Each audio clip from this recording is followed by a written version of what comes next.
बोलिए श्री प्राणनाथ प्यारे की जय। आप सबको मेरा सादर प्रणाम। जब काजी ने सनंद ग्रंथ के मोहम्मद साहब की सिफत और दोजक का प्रकरण सुना तो खुश होकर कहने लगा कि इसे बार बार गाइए। माल गोदाम का दरोगा हिंदू था जो नागर जाति का था। काजी से उससे कहा कि देखो ये लोग हिंदू हैं फिर भी इन्हें कुरान की इतनी गहरी जानकारी है। इनकी अल्लाह ताला पर अटूट आस्था है। यह सुनते ही वह शर्म से इस प्रकार भागा कि धरती फट जाए और वह उसमें समा जाए। यह सोचने लगा कि इन हिंदुओं को क्या कहूँ जो कुरान के ऊपर चर्चा कर रहे हैं। ये तो धर्म भ्रष्ट हो गए हैं। अब काजी ने पूछा 10वीं 11वीं तथा 12वीं के क़यामत आने का वर्णन कुरान में कहाँ है। सुंदर साथ ने जवाब दिया कि कुरान के 3रे पारे में यह वर्णन है कि 10वीं सदी में ईसा रूह अल्लाह का आगमन होगा, 11वीं में मोहम्मद साहब पहंदी का प्रकटन होगा। क़यामत का यही समय है। 12वीं सदी में फजर की लीला होगी और 13वीं सदी में सारे ब्रह्मांड को अखंड मुक्ति की बख्शिश मिल जाएगी। इसके और अधिक भेद हमारे हादी इमाम मेहंदी खोलेंगे। इस व्यक्ति ने प्रश्न किया, आप लोगों को कुरान और खुदा पर ईमान है तो आप लोग नमाज क्यों नहीं पढ़ते? सुंदर साथ ने उत्तर दिया, हमारे लिए 14 तबक की यह फानी दुनिया मुर्दार है। हमने इसके हकीकत की राह अपनाई है, इसलिए हमारा उठना बैठना चलना सभी कुछ नमाजी है। आप लोगों को दुनिया का सुख चाहिए, इसलिए आप शरीयत की नमाज पढ़ते हैं, हम वह नहीं पढ़ सकते। यह सुनकर काजी के पास बैठे सभी लोगों का मुंह खुला का खुला ही रह गया। सभी शर्मिंदा होकर एक दूसरे से कहने लगे कि इसका जवाब हम क्यों नहीं दे पा रहे हैं। फिर काजी ने कहा कि मुझे सनंद ग्रंथ के में प्रसंग सुनाइए जिसमें हम अपनी पहचान कर सके।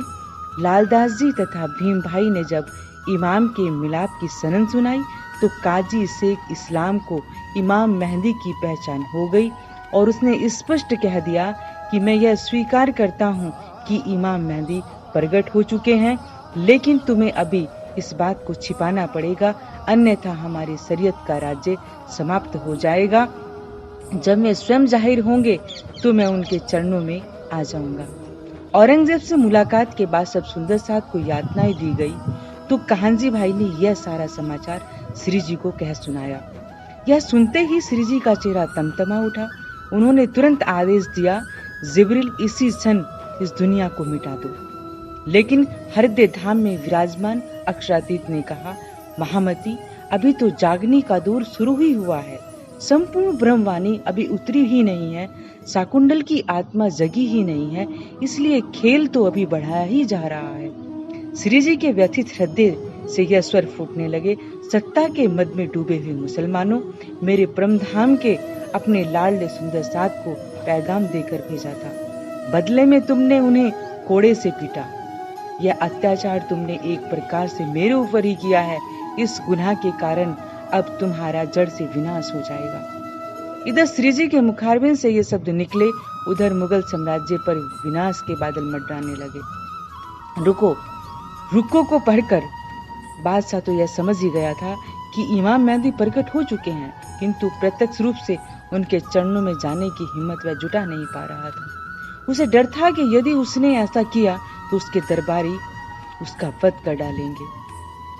उधर शरीयत शासन के अधिकारियों ने यह भी तय कर रखा था कि यदि बादशाह उस हिंदू फकीर इमाम मेहंदी का शिष्य बनना स्वीकार करेंगे तो हम उन्हें जिंदा नहीं रखेंगे, क्योंकि ऐसा हो जाने पर हमारी शरीयत का सारा साम्राज्य तथा आन बान ही धूल में मिल जाएगी।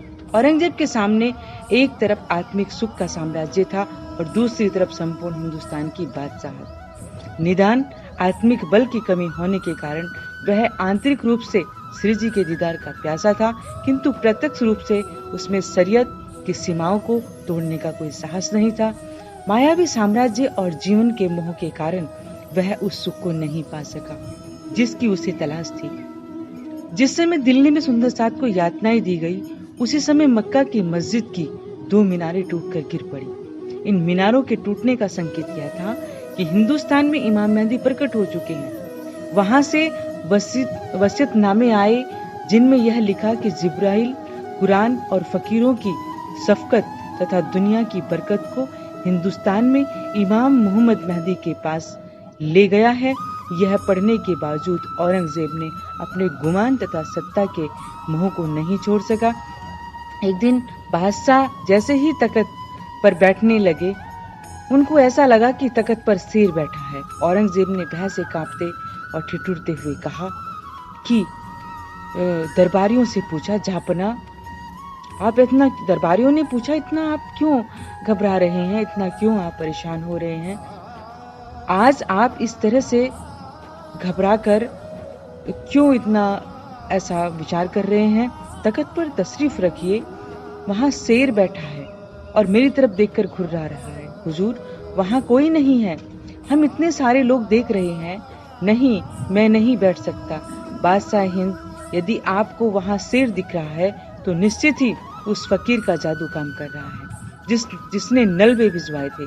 आप 5 वक्त की नमाज पढ़ने वाले अरसे अजीम के मोमिन हैं, भला आपको उस फकीर का जादू क्या कर लेगा? सबके आग्रहवश औरंगजेब बादशाह जैसे सिंहासन पर बैठने लगा, धड़ाम से गिर पड़ा। शाही महल में कोहराम मच गया। बादशाह का चेहरा भय के मारे पीला पड़ गया। उस दिन के बाद औरंगजेब बादशाह कभी भी तख्ते ताऊत पर नहीं बैठा, भले ही कितना भी दबाव क्यों ना पड़ा हो।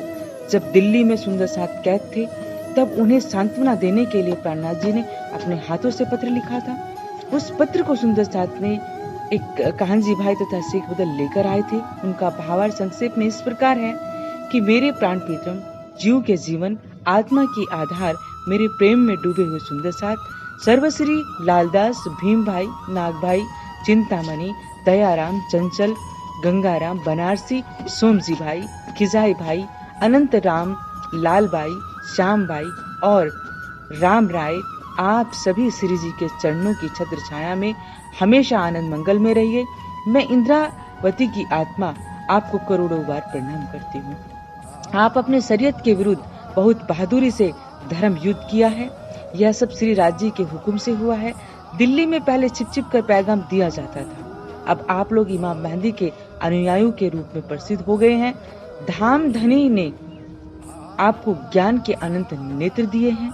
आप लोग हमेशा ही अज्ञान और अत्याचार के विरुद्ध लड़ते रहना। यह ध्यान रखना कि युद्ध में दज्जाल से सीधे न लड़कर नीति पूर्वक लड़ना चाहिए। बादशाह से मिलने के लिए आपने जो अपने हिंदू वेशभूषा का परित्याग किया, उसके लिए संकोच न करना। आप सभी सच्चे धर्म के राही हैं। धामधनी के हुक्म पर लोक लज्जा के बंधनों को आपने काट डाला है। अब गांव-गांव, नगर-नगर आप लोगों की महिमा गाई जाएगी। जाहिरी मुसलमान मेरे स्वरूप की पहचान नहीं कर पा रहे हैं, तो मैं पल पल तुम्हारे साथ ही हूँ। मैं चाहता हूँ कि यदि आप सबकी स्वीकृति हो तो कहीं बाहर जाकर किसी राजा को जगाऊं, तभी जागने का कार्य आगे बढ़ सकेगा। आपको यदि मेरी कभी भी आवश्यकता हो तो मैं आने के लिए तैयार हूँ। आप सोच विचार कर पत्र लिखना। आगे धामधनी की मेहर, यह सब कुछ ठीक ही होगा।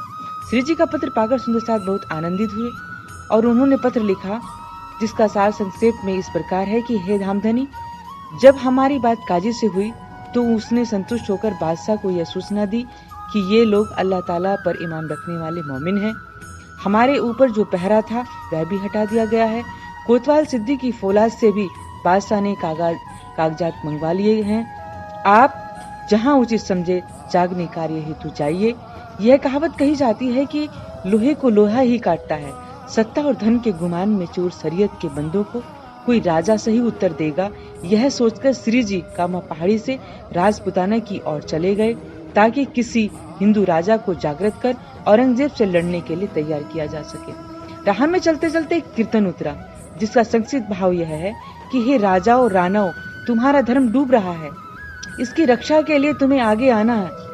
हे योद्धाओं, तुम अपनी गहरी नींद को छोड़कर धर्म की रक्षा के लिए तैयार हो जाओ। तीनों लोगों के भरतखंड सर्वश्रेष्ठ है, उसमें भी हिंदू धर्म सर्वश्रेष्ठ है। लेकिन यह दुर्भाग्य है कि हिंदू राजाओं को युद्ध करने में शर्म आ रही है। श्री प्राणनाथ जी कामा पहाड़ी से चलकर आमेर आए। वहां काली देवी की पूजा में प्रयुक्त होने वाले मांस और शराब को देखकर वहां से सांगानेर के लिए प्रस्थान कर दिया।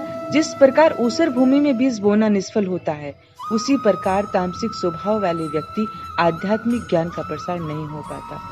उस समय मुकुंद दास जी उदयपुर में ही रह रहे थे। वहां से सांगानेर आकर चर्चा प्रवचन में लग गए थे। वहां ही पता चला कि दिल्ली से 12 सुंदर सात पर कोतवाल ने यातनाएं ढाई हैं और श्री जी कामा पहाड़ी से चलकर आमेर आए हुए हैं। तो श्री जी के दीदार हेतु आमेर की तरफ प्रस्थान कर दिया। किंतु वहां आने पर पता चला कि श्री प्राणनाथ जी सांगानेर चले गए हैं, अतः फिर वे सांगानेर की राह चल दिए। किंतु दिल्ली में कहन जी भाई के हाथ पत्र भिजवाने के पश्चात सुंदर साथ को एहसास हुआ कि हमसे बहुत बड़ी भूल हो गई है, जो हमने श्री जी को जागृति कार्य हेतु कहीं भी नहीं जाने के लिए कह दिया। उनके पास तो एक भी रुपया नहीं है, आगे मार्ग में श्री जी का भोजन कैसे करेंगे। इस समस्या के समाधान के लिए शेख बदल 300 रुपए लेकर तुरंत चल दिए। आमेर से सांगानेर जाते समय रास्ते में उनकी भेंट मुकुंद दास जी से हो गई। राजस्थान की धरती भक्ति और वीरता का संगम है। अतिथि सेवा में अग्रणीय है, किंतु अपवाद स्वरूप कुछ स्थानों पर लुटेरे लोगों का होना स्वाभाविक है। सुगंधि से भरपूर खूबसूरत गुलाब और केवड़े के कांटे तो होते ही हैं। शेख बदल और मुकुंद दास जी जब सांगानेर के रास्ते पे जा रहे थे तो कुछ लुटेरे मवेशियों की उन पर नजर पड़ गई। उन्होंने उनको लूटना चाहा। किसी तरह से भागकर वह पुर आ गए। वहां एक दुकान के अंदर खाट के ऊपर श्री जी विराजमान थे। उनके आगे छबिलदास और मलुकचंद जी भी थे। दोनों ही भूख से बहुत पीड़ित थे। उसके पास कुछ भी पैसे नहीं थे। भोजन की व्यवस्था करते ही शेख बदल जी ने श्री जी को पहचान लिया और आकर चरणों में प्रणाम किया। मुकुंद दास जी भी आ गए। उनके पास 400 रुपए थे, उसमें से भोजन का सामान मंगवाया गया। शेख बदल ने अपना सारा पैसा श्री जी के चरणों में रख दिया। रात्रि के समय मुकुंद दास और श्री जी की वार्ता हुई। मुकुंद दास जी ने कहा कि धामधनी इतने बड़े बादशाह से सीधे टकराना ठीक नहीं था। इस कार्य में सुंदर साज सहित आपको बहुत सारे कष्टों का सामना करना पड़ा। अब भविष्य में क्या किया जाएगा? मेरे लाडले सुंदर साथ पर जुल्म ढाने वाले ये शरीयत के मुसलमान शांति से नहीं रह पाएंगे। इनकी सत्ता का अब जड़ से विनाश हो जाएगा। अब जागने के लिए क्या करना है, इस संबंध में आदेश दीजिए। इस इलाके में धनी बाबा नामक एक संप्रदाय है, जिसमें अपनी साक्षियां हैं। मेरा यह आदेश है कि तुम उन्हें जाकर चर्चा सुनाओ। उचित परिस्थिति में मुझे बुला लेना। जो आज्ञा कहकर मुकुंद दास जी मलुकचंद जी के साथ चल पड़े। रास्ते में पुणे भीलों ने धन के लोभ में उन पर आक्रमण कर दिया। किसी भी तरह जान बचाकर उदयपुर पहुंचे। मुकुंद दास जी श्री जी के चरणों में रहने के लिए युवा अवस्था से ही अपनी पत्नी का परित्याग कर दिया था, लेकिन अभी पूर्ण वैराग्य की स्थिति नहीं बन पाई थी। इसलिए न तो उन्हें अभी धन का मोह खत्म हुआ था और न ही ब्रह्म स्वरूप श्री प्राणनाथ जी की पूरी तरह से पहचान थी। बाद में पहचान होने पर उन्हें अपनी भूल का बहुत अधिक पश्चाताप हुआ। उस अनावश्यक धन को धिक्कार है जो धामधनी और सुंदर साथ की सेवा में नहीं लगा। उस यौवन को भी धिक्कार है जिसके रहते सेवा नहीं की जा सकी। उदयपुर में मुकुंद दास जी ने लाधू मसानी के यहाँ जाकर चर्चा की और प्राणनाथ जी की पहचान दी। लाधू मसानी ने श्री जी अपने यहाँ लाने का आग्रह किया। श्री बाई जी सहित अनेक महिला सुंदर साथ उस समय आगरा में रह रहे थे। श्री जी ने उनको वहां से बुलाया और सभी उदयपुर के लिए प्रस्थान किया। उदयपुर में लाधू मसानी ने अपनी हवेली में श्री जी को ठहराया। वेद कतब के एकाकीकरण की चर्चा का प्रवाह चल पड़ा। आसपास के लोग काफी संख्या में आने लगे। श्री प्राणनाथ जी का साक्षात्कार दर्शन करके सभी ने अपने को धन्य धन्य माना। उदयपुर में उस समय एक बारात आई हुई थी। उस बारात में से एक सैयद और नूर मोहम्मद ने चर्चा सुनी। दोनों ही गलित गात हो गए और तारतम ज्ञान ग्रहण किया। उधर दिल्ली में सुंदर साथ को 4 माह हो गए थे। उन्होंने श्री जी को पत्र लिखा, हे धामधनी, हमने अच्छी तरह से देख लिया है कि ये लोग शरीयत के रंग में इतना डूबे हुए हैं कि बिना दंड पाए किसी भी तरह का ईमान लाने के लिए राजी नहीं है। अब हम बाट देख रहे हैं कि कब आप अपने चरणों में हमें बुलाएंगे और हम आपका दीदार करके कृतज्ञ हो जाएंगे। तो उस पत्र को शेख बदल ही उदयपुर लाए थे। श्री जी ने उत्तर में लिखा, आप सभी मेरे पास आ जाओ। श्री राजा जी के हुक्म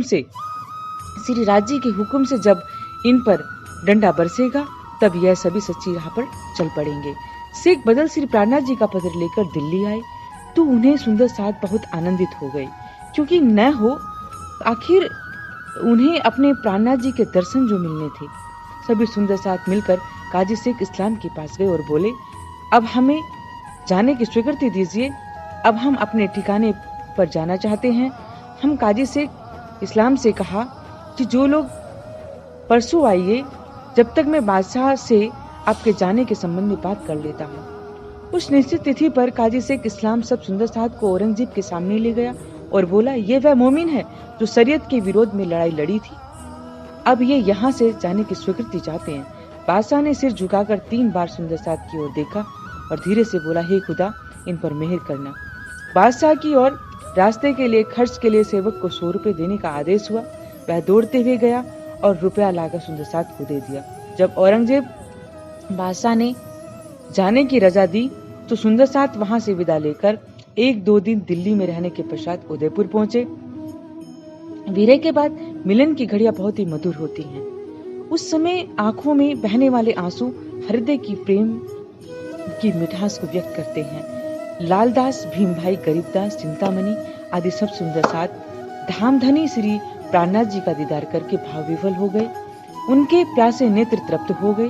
तत्पश्चात उन्होंने मुसलमान फकीरों वाला भेष उतार दिया, सामान्य वेशभूषा धारण कर ली। दिल्ली के सुंदर साथ पारिवारिक झंझटों से मुक्त होने के लिए कुछ दिन दिल्ली में ही रुक गए। वे कुछ दिन बाद श्री जी के चरणों में आए। अब उदयपुर में श्री प्राणनाथ जी के मुखारबिंद से ब्रह्मज्ञान की अमृत धारा बह रही थी। उसका रसपान करने वाला यही मानता है कि आज वह धन्य धन्य हो गया है। जब श्री प्राणनाथ जी चर्चा करते थे तो उस समय सुंदर साथ इस बाह्य आंखों से ही श्री राज जी के साक्षात दर्शन होने लगते थे। इस तरह के दर्शन का सौभाग्य तो हजारों साल की समाधि वाले भी भगवान शिव को नहीं मिला। यह सब मूल संबंध और श्री प्राणनाथ जी की कृपा से संभव है। उदयपुर में होने वाली ऐसी जागनी का वर्णन वहां के राणा के महलों तक पहुंचा। वहां जाने वाले लोगों को तो श्री प्राणनाथ जी की महिमा गाते तथा कोई भी भरकर निंदा नहीं करता। राणा सब कुछ चुपचाप सुनता रहता। एक व्यक्ति आकर कहता है कि ये तो बड़े ही संत पुरुष हैं, सर्वज्ञ हैं, इनसे कुछ भी छुपा नहीं है, या तो ये समझ लीजिए कि इनके अनंत नेत्र हैं। दूसरा आकर बोलता, यह तो माँ ठग हैं, दुनिया को दिखाने के लिए इन्होंने परमहंसों का वेश धारण कर लिया है। तीसरा आकर कहने लगा, यह तो पक्के मुसलमान हैं, इन्हें औरंगजेब ने भेजा है। बप्पा रावल की संतानों को यह मुसलमान बनाना चाहते हैं, तभी तो दिल इनका मुसलमानों का है, वेशभूषा इनकी हिंदुओं की है। इनसे सावधान रहने की जरूरत है। चौथे ने आकर अपनी बात कहनी शुरू करी, ये तो हिंदू का वेश धारण करके कुरान पढ़ते हैं, इनकी मानसिकता ही समझ में नहीं आ रही है। पांचवा कहने लगा, यह तो धर्मों के ग्रंथ पढ़ते हैं, ये तो गीता भागवत पढ़ते हैं तथा कुरान हदीस भी पढ़ते हैं, इनकी लीलाएं तो सबसे न्यारी हैं। ये सारी बातें सुनते सुनते राणा सिंह के कान पक गए। उसने अपने दरबार के पंडितों से कहा, आप जाकर यह पता लगाइए कि श्री प्राणनाथ जी कौन है, इनका आध्यात्मिक ज्ञान कैसा है तथा यहाँ इनको आने का उद्देश्य क्या है। यह राज पंडित श्री जी से मिलने आए। श्री जी ने उन्हें सम्मान पूर्वक बैठाया। श्री जी की चर्चा के अंतराल में भागवत के 40 तथा वेदांत के 15 प्रश्न की चर्चा की। पंडित जनों ने यह विनम्र आग्रह किया गया कि इनका उत्तर स्पष्ट करे। आध्यात्मिक ज्ञान का वृक्ष तो तप त्याग के वातावरण में बढ़ता है, इसलिए वेदों के व्याख्यान स्वरूप ग्रंथों की रचना वनों के शांत और तमोमय वातावरण में हुई। राजमहलों के राजसिक माहौल में ब्रह्म ज्ञान का अंकुर नहीं फूटता। भला तारतम्य ज्ञान से रहित गीता भागवत का पाठ करके अपनी जीविका चलाने वाले इन कठिन प्रश्नों का उत्तर क्या दे देते। उन्होंने बहुत सिर खपाया, इसलिए कुछ नहीं सूझा। उन्होंने अपने मन में सोचा, इन वैरागियों को तो घर परिवार चलाने की कोई चिंता नहीं है। यदि राणा का पता चल जाए तो हम लोग श्री प्राणनाथ जी द्वारा पूछे गए प्रश्नों का उत्तर नहीं आया तो राज दरबार में हमारी छुट्टी हो जाएगी। परिणाम स्वरूप फाके मस्ती के सिवाय अन्य कोई चारा नहीं रहेगा। इसलिए अपनी आजीविका की रक्षा करने के लिए एक तरीका है, इनकी निंदा जितनी भी की जाए उतनी निंदा कीजिए। ज्ञान, प्रेम, शील, संतोष आदि गुणों को धारण करने से ही कोई ब्राह्मण कहला सकता है, जन्म से नहीं। जिन्होंने एक वेद को पढ़ना तो दूर आंखों से देखा भी नहीं होता, वह चतुर्वेदी कहलाने का क्या अधिकार है। वंशानुगत श्रेष्ठता का दावा विश्वास की खाई खोदता है। शास्त्रार्थ में हारे हुए राज पंडित राणा के सामने जाकर खट्टे अंगूर की कहावत को चरितार्थ करने लगे। उन्होंने राणा से कहा, ये वैरागी किसी से कम नहीं है, इनका तो मुंह देखना ही पाप है। ब्रह्मधाम का अंकुर न होने से राणा भी अपने पंडितों के बहकावे में आ गया और श्री प्राणनाथ जी के चरणों की सानिकता का कुछ भी लाभ नहीं उठा सका। उगते सूरज का महत्व केवल कमल को ही है, कमल को ही मालूम होता है, चमगादड़ और उल्लू को नहीं। एक दिन सुंदर साहिब सभी उदयपुर की झील गए। वहां एक हवेली ली गई जिसमें सभी लोग ठहरे। वाणी चर्चा का प्रवाह चलते रहने से आसपास के काफी लोग आने लगे। चारों ओर प्रसन्नता छा गई। इस संसार को सबको ज्ञान, विज्ञान, हकीकत और मार्फत की राह पर नहीं चलाया जा सकता। कलयुग में वर्तमान दौर के कर्मकांड शरीयत वाला, बोल वाला होता है। कर्मकांडी लोगों को आध्यात्म के चरम लक्ष्यों से कुछ भी लेना देना नहीं होता है। वे भोजन, वस्त्र तथा बैठने में भी छुआछूत की मानसिकता से ग्रस्त रहते हैं। यदि उनका भोजन किसी ने छू लिया या कपड़ा छू लिया तो वह धर्म भ्रष्ट होने की बात चल पड़ती है। यहाँ तक कि पास बैठने में भी छुआछूत रूपी भूत उनका पीछा नहीं छोड़ता है। आत्मवत सर्वभूतेषु का उद्घोष करने वाली भारतीय संस्कृति में छुआछूत की मानसिकता आध्यात्म जगत पर कलंक है। विडम्बना तो यह है कि आध्यात्म की प्राथमिक कक्षा में विद्यार्थी ये कर्मकांडी लोग स्वयं को किसी भी परमहंस से कम नहीं समझते। मध्यकाल में यह छुआछूत का अजगर हिंदू समाज को निगले जा रहा था। स्त्री और शूद्र को गायत्री मंत्र के जप का अधिकार नहीं था। शूद्र के कान में वेद का अंश सुनाई पड़ जाने पर उसमें शीशा भर देना और स्त्री द्वारा वेद उच्चारण करने पर जिह्वा काटने का नियम बनाना विद्या विहीन, ज्ञान से रहित आसुरी प्रवृत्ति के लोगों का ही काम था। भारतवर्ष को गुलाम बनाने में इन्हीं लोगों की प्राथमिकता थी। इन लोगों को स्वप्न में भी यजुर्वेद के 26वें अध्याय के दूसरे मंत्र को नहीं देखा था, जिसमें यह लिखा था कि इस भेद वाणी को ग्रहण करने का अधिकार ब्राह्मण, अक्षत्रिय, वैश्य, शूद्र, स्त्री आदि सभी को है। छुआछूत की इन्हीं संकीर्ण विचारधाराओं, संस्कारों में पले कुछ सुंदर साथ थे। उनके मन में यह बात नहीं रहती थी। जो सुंदर साथ 4 महीने दिल्ली में कैद रहे तथा मुसलमान लोगों को दिया गया भोजन किए, उनके साथ खान पान का संबंध नहीं रखना चाहिए। श्री जी के आदेश पर अपना सर्वस्व न्योछावर करने वाले भीम भाई, लालदास, चिंतामणि आदि ब्रह्म मुनि सबके आदर्श हैं। इनसे छुआछूत का भाव रखने वाला निश्चित ही अपराधी है। श्री जी ने किसी की भी कीमत पर यह सहन नहीं हो सकता था कि दिल्ली से पैगाम लेकर जाने वाले सुंदर साथ को कोई घृणा या छुआछूत की नजर से देखे। किंतु यह रोग तो धीरे धीरे बढ़ने लगा। श्री प्राणनाथ जी ने इसे जड़ से मिटाने का निर्णय किया। अपनी चर्चा में खंडनी के शब्दों को कहने के पश्चात श्री जी ने सबसे पहले अपना सिर मुंडवाया और वैरागिनों का वेश धारण कर लिया। इसके पश्चात गंभीर शब्दों में श्री जी का आदेश हुआ, जिन्हें मेरे साथ रहना है उन्हें मेरी जैसी वेशभूषा धारण करनी पड़ेगी। मैं सुंदर साथ में किसी भी प्रकार का भेदभाव का लकीर नहीं रहने दूंगा। मजबूर होकर मुकुंदास आदि ने भी रोते हुए सिर मुंडवाया और वैरागी वेश धारण किया, जबकि श्री जी, लालदास जी, भीम भाई, नागजी भाई आदि ने हंसते हंसते आदेश का पालन किया। अब सभी एक रंग में रंग गए थे। पीछे से देखने पर पता नहीं चलता था कि कौन मुकुंदास है, कौन लालदास है।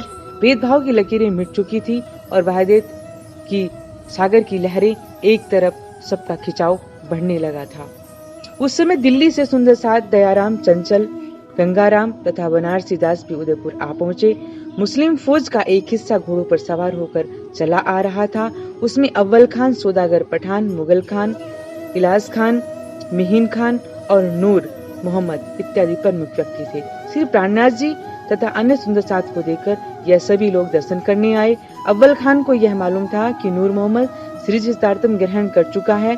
दर्शन हेतु आकर नूर मोहम्मद की प्रेरणा भी कार्य कर रही है। अव्वल खान ने नूर मोहम्मद से पूछा, नूर मोहम्मद, तुम मुझे इस वैरागी की पूरी पहचान दो कि ये कौन है, कहां से आए हैं।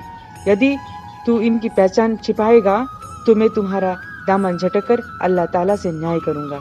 नूर मोहम्मद ने कहा, इनके पास इस्लाम धर्म का सच्चा ज्ञान है और कुरान की हकीकत और मार्फत के रहस्यों को उजागर करते हैं।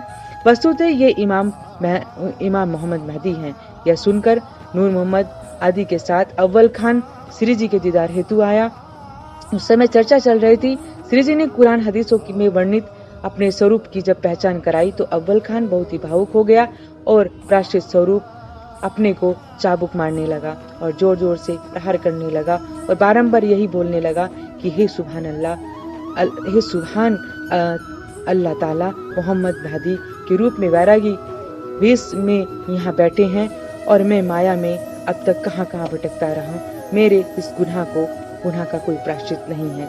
तब श्री प्राणनाथ जी ने उसे ऐसा करने से रोका तथा अति प्यार से अपने पास बैठाया। अव्वल खान के साथ साथ मिहिन खान, इलियास खान आदि को भी श्री जी ने अपने स्वरूप की पहचान कराई।